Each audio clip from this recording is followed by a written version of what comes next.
Bien-aimés dans le Seigneur, nous rendons grâce à Dieu pour la délivrance du péché et de l'esclavage. La Bible nous dit que, sachant qu'un esclave ne fait pas partie de la famille, un fils, lui, en fait partie pour toujours.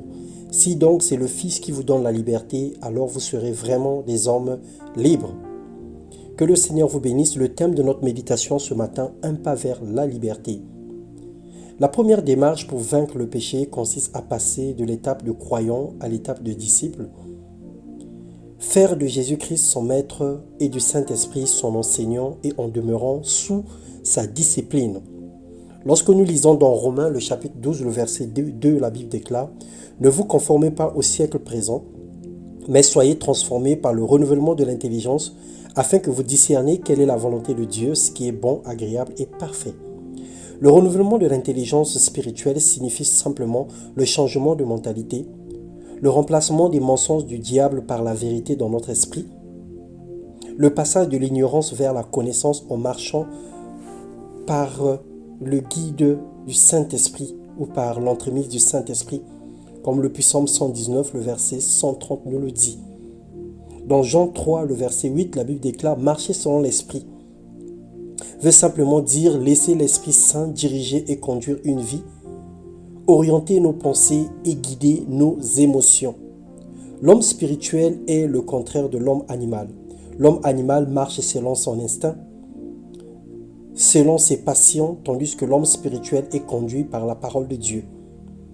La victoire sur le péché n'est possible que chez l'homme spirituel, c'est-à-dire celui qui marche selon l'esprit et qui est né de nouveau, qui a un esprit régénéré, qui ne regarde plus les choses avec les yeux physiques, mais qui pense comme Dieu pense.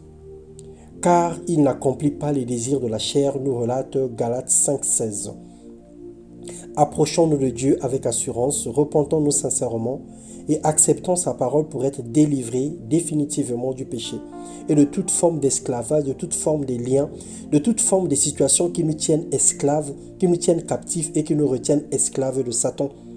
Et nous parlons de l'alcoolisme, nous parlons de la prostitution, nous parlons de la cigarette, nous parlons des totems de famille, nous parlons de plein d'autres choses qui nous retiennent captifs, des addictions, des choses qui nous rendent esclaves du diable.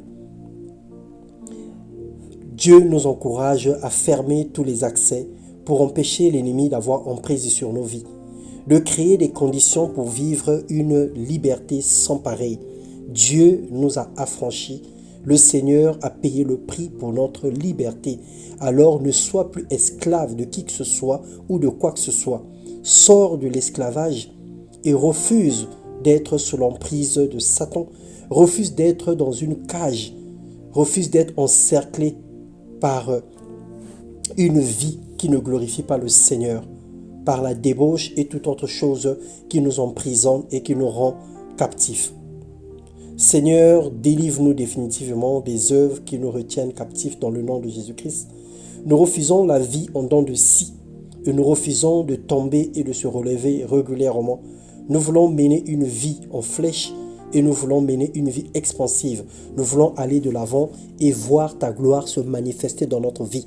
Parce que toi, à la croix de Golgotha, tu t'es chargé de nos péchés et par ton sang, nous avons été lavés. Tu as condamné, tu as déchiré l'acte dont les ordonnances nous condamnaient et tu nous as rendus complètement libres. Que ton nom soit béni et glorifié dans le nom puissant de Jésus-Christ. Amen.